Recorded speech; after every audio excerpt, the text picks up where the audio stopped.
السلام علیکم ورحمۃ اللہ وبرکاتہ۔ حضرت ابو بکر رضی اللہ تعالیٰ عنہ کا ڈر۔ حضرت ابو بکر رضی اللہ تعالیٰ عنہ پر اللہ حضرت ابو بکر صدیق رضی اللہ تعالیٰ عنہ جو باجماع اہل سنت انبیاء کے علاوہ تمام دنیا کے آدمیوں سے افضل ہے، اور ان کا جنتی ہونا یقینی ہے کہ خود حضور اقدس صلی اللہ علیہ وسلم نے ان کو جنتی ہونے کی بشارت دی، بلکہ جنتیوں کی ایک جماعت کا سردار بتایا، اور جنت کے سب دروازوں سے ان کی پکار اور بلاوے کی خوشخبری دی، اور یہ بھی فرمایا کہ میری امت میں سب سے پہلے ابو بکر رضی اللہ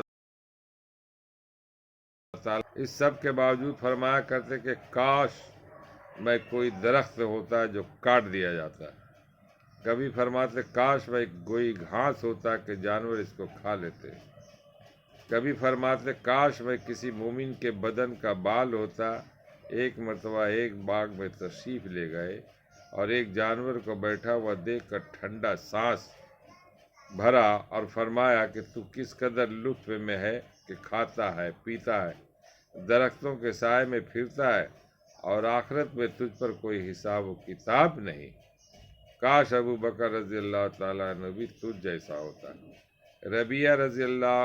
ربیہ اسلمہ رضی اللہ تعالیٰ عنہ کہتے ہیں اسلمہ رضی اللہ تعالیٰ عنہ کہتے ہیں کہ ایک مرتبہ کسی بات پر مجھ میں اور حضرت ابو بکر رضی اللہ عنہ کچھ بات بڑھ گئی، ربیہ، اور انہوں نے مجھے کوئی سخت لفظ کہہ دیا جو مجھے ناگوار گزرا۔ فوراً ان کو خیال ہوا، مجھ سے فرمایا کہ تو بھی مجھے کہہ دے تاکہ بدلہ ہو جائے۔ میں نے کہنے سے انکار کیا تو انہوں نے فرمایا کہ تو کہہ لو، ورنہ میں حضور صلی اللہ علیہ وسلم سے جا کر عرض کروں گا۔ میں نے اس پر بھی جوابی لفظ کہنے سے انکار کیا تو وہ اٹھ کر چلے گئے۔ بنو اسلم کے کچھ لوگ آئے اور کہنے لگے کہ یہ بھی اچھی بات ہے، خود ہی تو زیادتی کی اور خود ہی الٹی حضور صلی اللہ علیہ وسلم سے شکایت کرے۔ میں نے کہا تم جانتے بھی ہو یہ کون ہے؟ یہ ابو بکر صدیق ہے، اگر یہ خفا ہو گئے تو اللہ کا لاڈلا رسول مجھ سے خفا ہو جائے گا، اور اس کی خفگی سے اللہ تعالیٰ شانہ ناراض ہو جائے گا۔ تو ربیہ رضی اللہ تعالیٰ عنہ کی ہلاکت میں کیا تردد۔ اس کے بعد میں حضور صلی اللہ علیہ وسلم کی خدمت میں حاضر ہوا اور قصہ عرض کیا۔ حضور صلی اللہ علیہ وسلم نے فرمایا کہ ٹھیک ہے، تجھے جواب میں اور بدلہ میں کہنا نہیں چاہیے، البتہ اس کے بدلہ میں یوں کہہ کہ اے ابو بکر اللہ تمہیں معاف فرما دے۔